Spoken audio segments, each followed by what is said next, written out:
Sige. Ito mga sir, meron tayo isang PCX na 160 na maingay yung kanyang makina at hinatulan na to ng babang makina.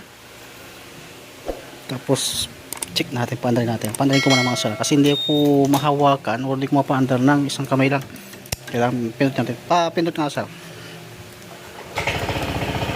Okay, na tayo sa may part ng engine. Ito nga papansin yung tunog ng makina niya. Totally kapag once na wala kang experience sa PCX, talagang mapagbibintangan mo si Sigunyal. Pero iba ang tunog ng Sigunyal mga sir. Mas matining pa dyan. At isa pa, para matrace mo o matrace ninyo kung Sigunyal ba talaga yan, dapat kada pihit nyo ng ganyan sa acceleration, dapat lumalakas din dapat yung tunog na yan. Try natin. Yan diba nawala yung kanyang ingay, wala na yung kumakalampag, pero pag binaba mo siya, nagkakaroon siya ng ingay. Yan, mga ganyan tunugan malamang nasa panggilid to, o di kaya merong ginawa dito, nagpalit ng belt na maluwag, ganyan, mas malaki, o di kaya pick belt, ganyan, at yung slider piece maluwag. Ngayon tatanggalin natin to.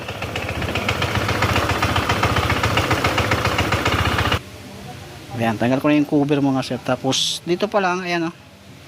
Yung pinandal ko kanina, dapat pit na pit yan. Ito maluwag o. Dapat hindi ganito, ibig sabihin pagpag to, kapag once na yung belt mo ganyang kaluwag, matik yung pulley at backplate nyan nagpi-play lang ganon. Kaya nagkakaroon siya ng ganong ingay. Ayan, para matrace natin kung ito ba talagang problema o yun. Pero alatado kong fake na belt ang nilagay, hindi ito original. Tapos ito tanggalin natin kung talagang Sigunyal ba yung problema daw nito. Tanggalin natin. Kung Sigunyal ang ganong tunugan, tanggalin nyo lang yung pulley na to, tapos saka nyo paandarin. Doon nyo na malalaman kung talagang ito ba yung problema or Sigunyal ang problema. Kapag tumino to o nawala yung ingay na yan, ibig sabihin mali itong belt na to at slider piece lang ang problema nito. Basya naman natin sa slider piece, kapag kamaluwag, iangat mo lang siya ng kunting ganyan at lari mo lang to. Yan, ganyan mag-check ng slider piece. Kasi si PCX mga sir, talagang masikip ito. Yan, masikip to. Talagang yung iba, hindi pa alam yung ganito, sabihin, goods pa. Goods naman talaga. Kaso nga lang, may mga tunugan ganun. Yan, kung asiwa ka sa ganyang tunog, palitan mo lang pang click, pwede yan, parehas lang dun yan. Or yung pang 150, pwede. Kaya ito, tabi mo natin, padre mo natin ito. Kung talagang Sigunyal ang problema nito. Kapit nga ako sa uli. Okay.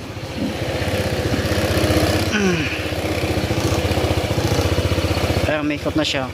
Ibig sabihin walang problema. Pag sa PCX mga sir, mabibrate yung kanilang makina. Yan, mabibrate lang yung makina nila, pero standard yan sa mga 160 kasi malaki na yung Sigunyal nito. Mataba yung bayag niyan sa loob, kaya malakas siyang humatak at mabibrate masyado. Pero ganyan talaga ang tunog niyan. Yan ang standard. Kahit biritin mo yan, walang problema. Yan, wala siyang kaingay-ingay. Wala na yung nagtatangtangan.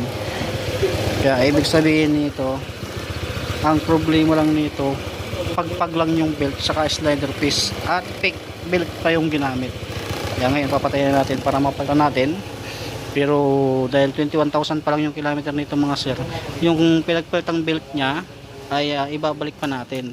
Tapos pinalitan din ng yung mga pinagpalitan yan, good spot to. Pati center spring pinalitan din. Mahal nga yung center spring, 800 daw. Itinda ko sa kabila nito mga sir, same lang din sa click yan. Mura lang, 200% tinda ko dyan dun. Sa kanya 800. Yo, depende sa brand. Baka mamahalin to. Ayan, tanggalin mo ito. Ito mga sir, tanggal ko na yung bill, at ito yung tatak, kahit man lang tatak ng banda wala yata to. Tapos kapag tatitingin kayo ng belt mga sir, sa paghawak mo pa lang ng gato, mararamdaman mo na kapag malambot to ganyan, ibig sabihin pick belt to. Yan, basta ano, alam niyo na yan. Kapag pinahit nyo naman yung original, kala nyo pag pinahit nyo parang lumalaban, original po yun. Tapos iba yung code nyan, may makikita kang Honda. Yan. Tapos pagbasihan natin to, Magkakaroon ng trap factor pag ginagawa. yan.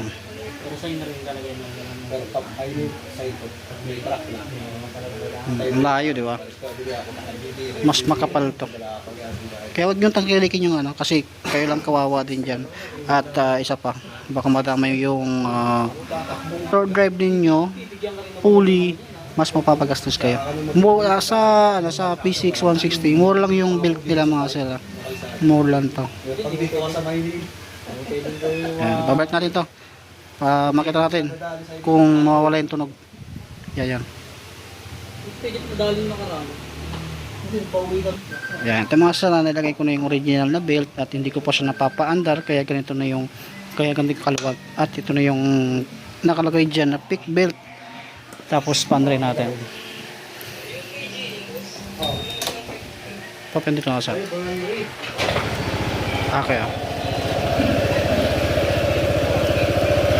Ayan, nakakabit yung belt yung mga sala. Ayan, nawala na yung tingtang tong tong tong tong. Tapos yung belt niya standard na yan, hindi na siya mapagpag. Hindi tulad nung nakalagay ito, talagang rinig mo kaagad yung mga tunugan sa loob ng makina. Mas pagka binalik mo na yung cover niya, mas tatahimik pa yan, pero hindi na sigunyal ang tunog. Ang dahilan dito mga sir, kaya nadali. Okay, balik ko na yung cover kasi goods na to. Kaya mahirap talaga pagka hindi nyo pa na-check, tapos nahatulan na ng babang makina dahil sa sigunyal. At marami na itong pinagtinginan, puro sigunyal yung sinasabi, pero ito lang pala problema. Pick belt ang nilagay, tapos slider piece. Yan, nawala yung tunog. Ito mga sanay, balik ko na yung cover, paandrin natin. Basta lang tatahimik yan kasi nakulob na. Ayan nawala na yung tunog nya. Normal na yung ganyang tunugan nila kasi mas malaki na kasi ngayong kanyang makina. Pero yung kaninang yung parang may mga ting ting ting tong tong tong dong sa loob, tapos pumapalakpak dahil sa slider piece at maluwag na belt na hindi pang PCX. Tangkilikin nyo po yung original, or di kaya yung bando belt na original, mas matibay yan. Gawa pa yung Honda bando belt na yan ay pares lang dun sa Honda. Siyempre hindi pwedeng pangalan Honda, bando belt. Okay na.